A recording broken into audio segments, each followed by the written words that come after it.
Sosiologi sebagai salah satu cara atau ranah untuk memperoleh kebenaran, maka sosiologi akan mencari cara untuk memperoleh kebenaran melalui penelitian. Penelitian sebagai usaha manusia untuk mendapatkan informasi dan menguji secara empiris dan rasional. Berbicara penelitian tentu akan menyinggung teori apa yang akan digunakan sebagai pisau analisis.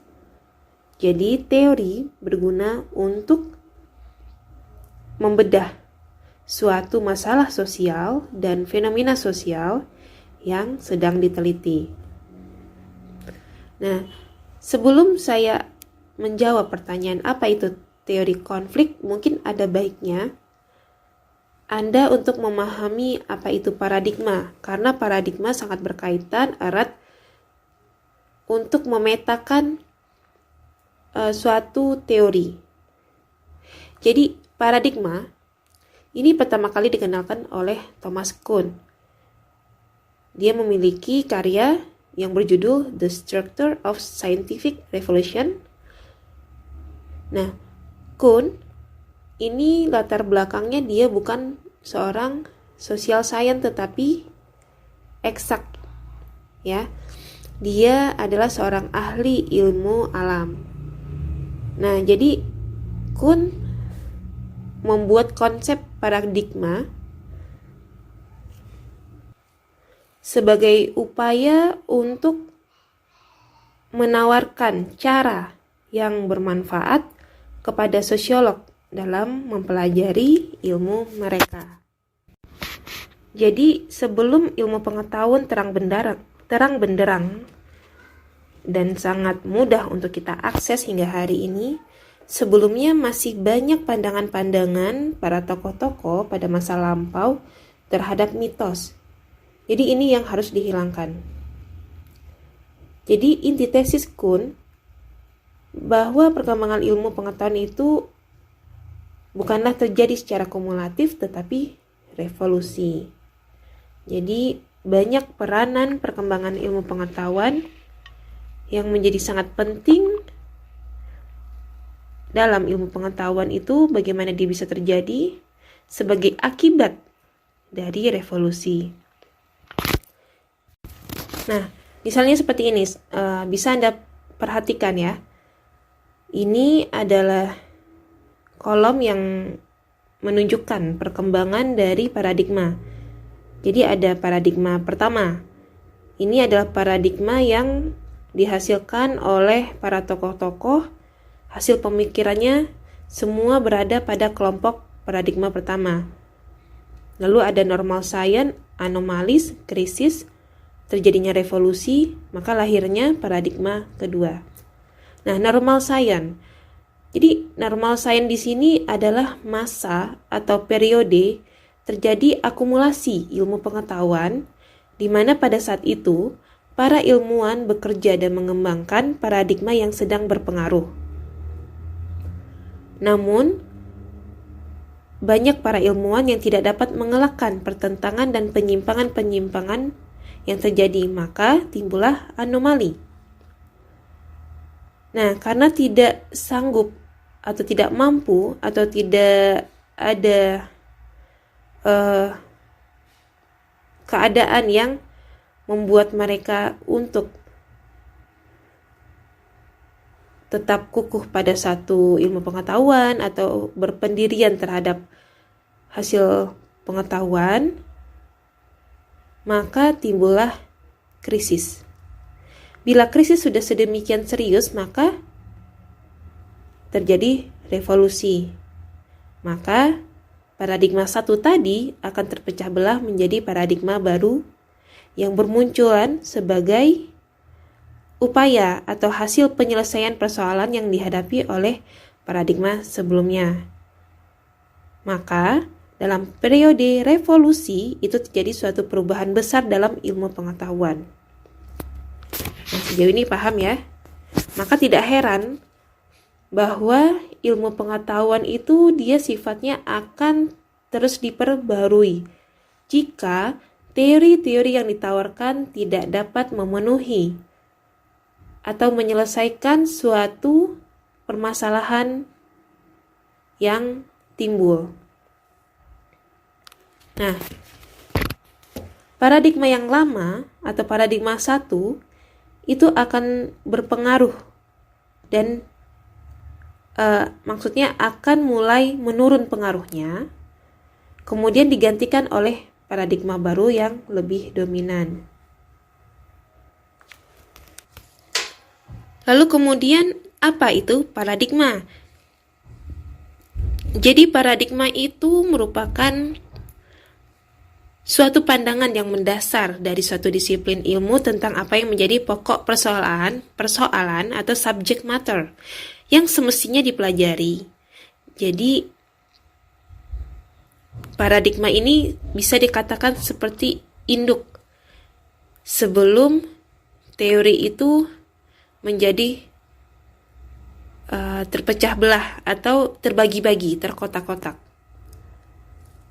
Contohnya, paradigma itu sendiri pun juga terbagi atas beberapa bagian. Contohnya ada paradigma metafisik, paradigma yang bersifat sosiologis, dan paradigma konstruk. Nah, sederhananya begini, paradigma yang saya katakan dia seperti mengotak-ngotakkan ya, beberapa rumusan-rumusan yang oleh peneliti dikelompokkan sesuai dengan ciri khas yang sama. Jadi paradigma membantu merumuskan tentang apa yang harus dipelajari, persoalan-persoalan apa yang mesti dijawab, bagaimana harusnya menjawabnya, serta aturan-aturan apa yang harus diikuti dalam mempresentasikan informasi yang dikumpulkan dalam rangka menjawab persoalan-persoalan tersebut.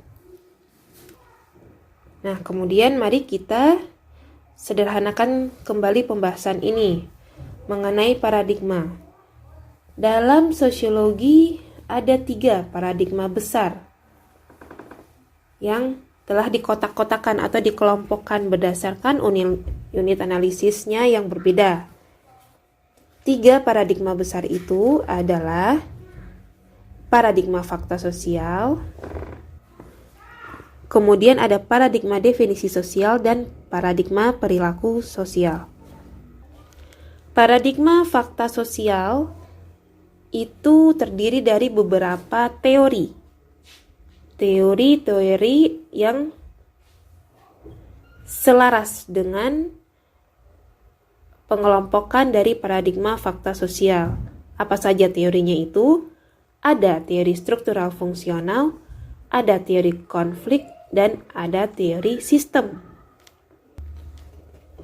Paradigma fakta sosial itu merupakan karya dari Durkheim. Nah, Durkheim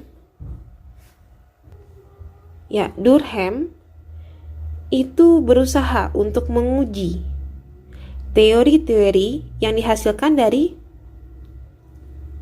hasil spekulatif melalui data konkret berdasarkan hasil penelitian empiris. Jadi menurut Durkheim, riset empiris inilah yang membedakan antara sosiologi sebagai cabang ilmu pengetahuan dari filsafat.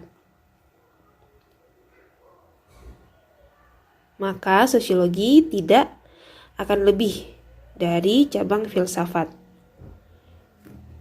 Nah, mengenai paradigma fakta sosial, dia memiliki ciri atau karakteristik yang mudah untuk diketahui atau dipahami untuk membedakan antara satu paradigma dengan satu paradigma dengan paradigma yang lain. Yaitu dia memiliki atau menunjukkan karakteristik eksternal dari manusia. Dia berkembang di luar kemauan manusia dan sifatnya memaksa atau determinan.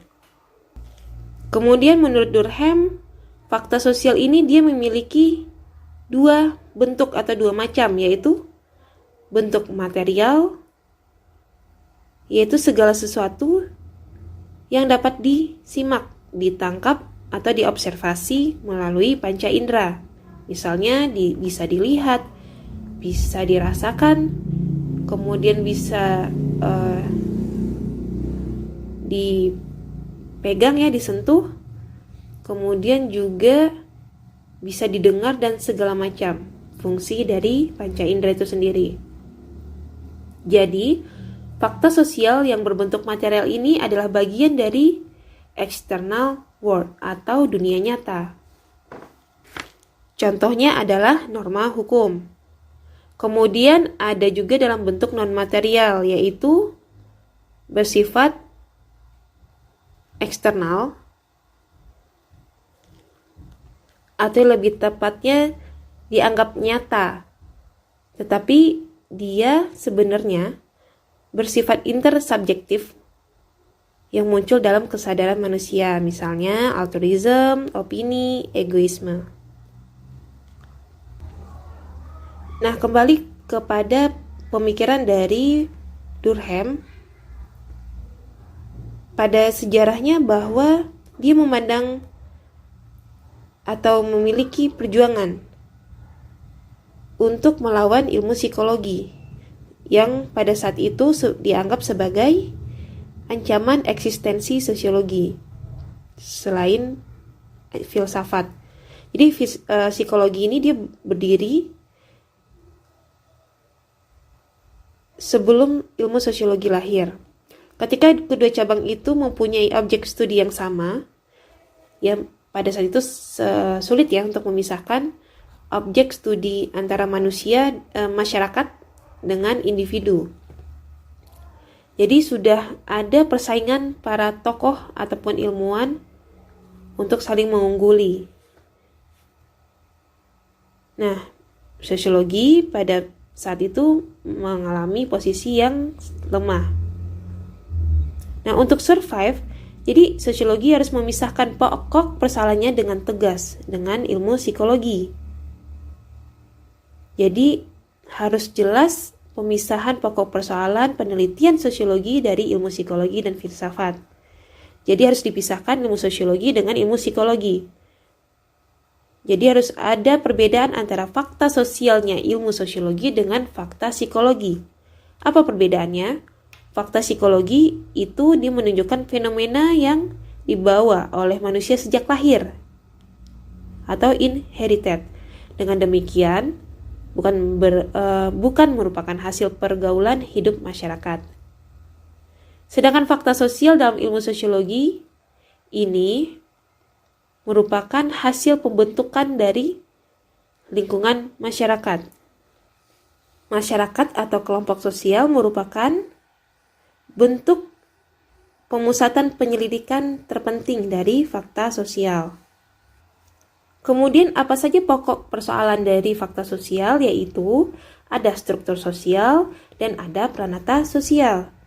Jadi sifat dasar antara dua ini memiliki hubungan yang menjadi sasaran penelitian sosiologi menurut paradigma fakta sosial.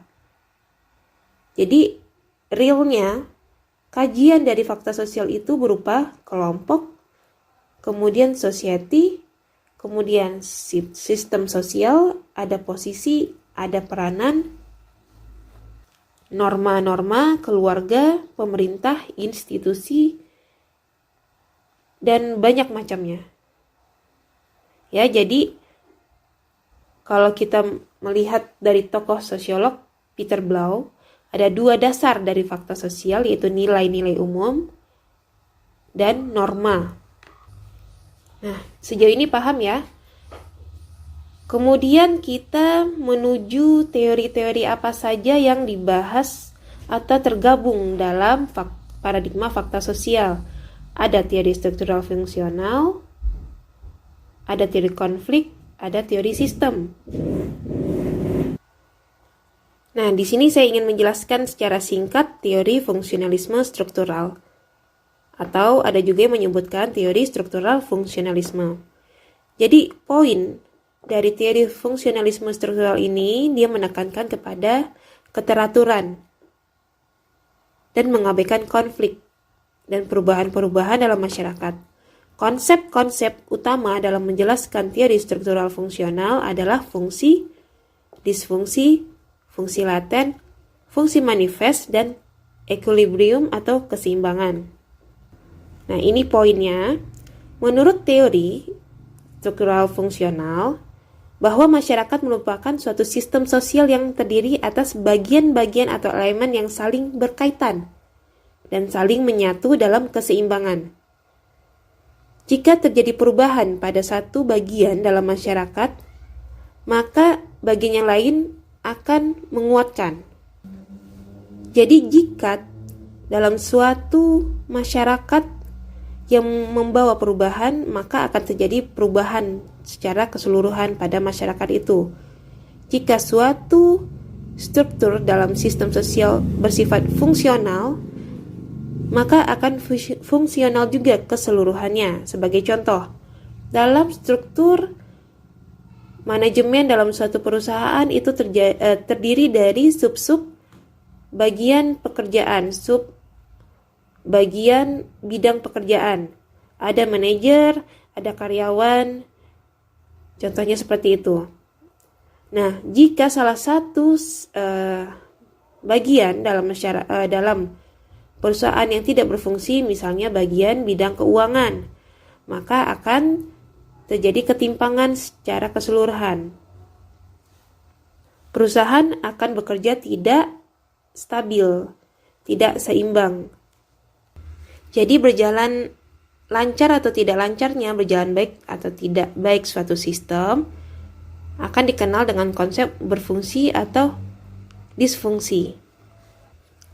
Nah, dalam teori struktural fungsional maka akan dikenal 4 masalah fungsional, yaitu masalah adaptasi terhadap situasi eksternal, masalah kontrol terhadap bagian-bagian dalam sistem, kemudian masalah dalam pengelolaan dan ekspresi sentimen-sentimen dan ketegangan antara anggota-anggota, dan kemudian adanya usaha untuk menjaga integrasi sosial anggota-anggota satu sama lain. Nah, 4 masalah fungsional ini biasanya akan terasa jika Anda bisa mengamati dalam lingkungan suatu kelompok, apakah itu komunitas, perusahaan, tempat kerja, dalam keluarga, dalam organisasi. 4 masalah ini biasanya akan tampak dalam suatu sistem atau struktur sosial. Lalu jika ada masalah yang fungsional tadi, apa solusinya? Teori struktural fungsional menawarkan 4 fungsi yang harus ada seharusnya dalam suatu sistem, yaitu adalah adaptasi, kemudian ada pencapaian tujuan atau goal attainment, kemudian ada integrasi, dan kemudian ada pemeliharaan pola atau disebut dengan latent pattern maintenance. Keempat ini disebut juga dengan konsep agile. Nah, jadi dari penjelasan tadi dapat disimpulkan bahwa dalam satu institusi atau struktur sosial itu dapat menjadi fungsional bagi suatu unit sosial dan sebaliknya disfungsional bagi unit sosial yang lain. Contohnya begini, dalam pranata perbudakan ya, pada masyarakat Amerika itu ada unit sosial kulit putih. Nah, ini menjadi fungsional bagi mereka, tetapi menjadi disfungsional bagi masyarakat berkulit hitam.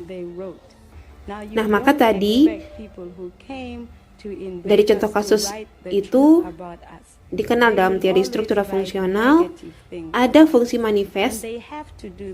Fungsi manifest ini fungsi yang diharapkan, dan ada fungsi laten yang sebaliknya itu fungsi yang tidak diharapkan. Nah, oleh sebab itu dalam teori struktural fungsional ini masyarakat Menurut teori ini selalu berada dalam keadaan yang berubah secara berangsur-angsur dengan tetap memelihara keseimbangan. Nah, inilah yang dikritik oleh teori konflik. Teori konflik ini beranggapan bahwa sebenarnya masyarakat itu senantiasa atau selalu berada dalam proses perubahan, selalu akan mengalami suatu proses revolusi yang ditandai adanya konflik, adanya pertentangan yang terus-menerus di antara unsur-unsur dalam masyarakat. Jadi jika Anda perhatikan, setiap revolusi yang terjadi dalam suatu masyarakat itu selalu ditandai terjadinya konflik besar.